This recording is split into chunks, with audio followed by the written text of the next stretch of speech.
package.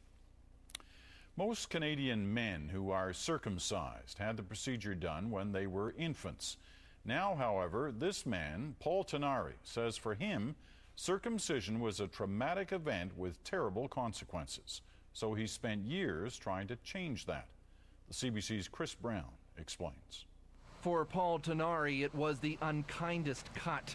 The research scientist and marathon runner says when he was 8 years old and in boarding school, he had the foreskin of his penis removed as punishment for masturbating. Late one night, I was grabbed, dragged downstairs, put on a desk, and they held me down, and a third man circumcised me right then and there with no anesthetic, no sterilization of any type.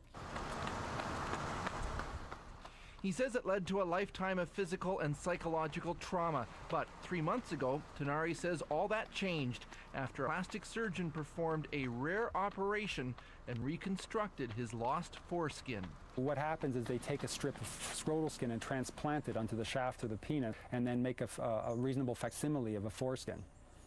And does it look and work similarly to a foreskin? Yes, it works exactly the same.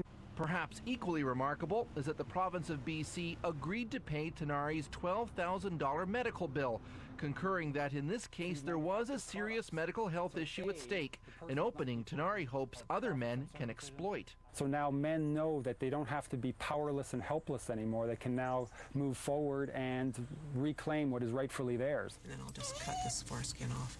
Tinari's experience is definitely not typical, though. Most circumcisions happen as infants, and infections or unpleasant side effects occur in only 2 or 3% of cases.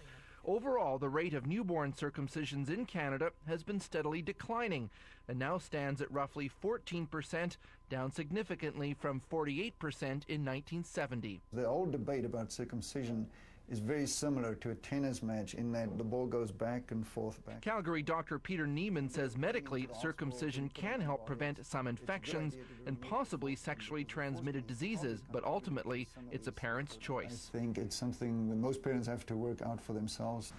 Paul Tinari hopes someday circumcisions will only be performed on consenting adults, not babies. But for now, he's thankful he can put a lifetime of bad memories behind him. Chris Brown, CBC News, Vancouver.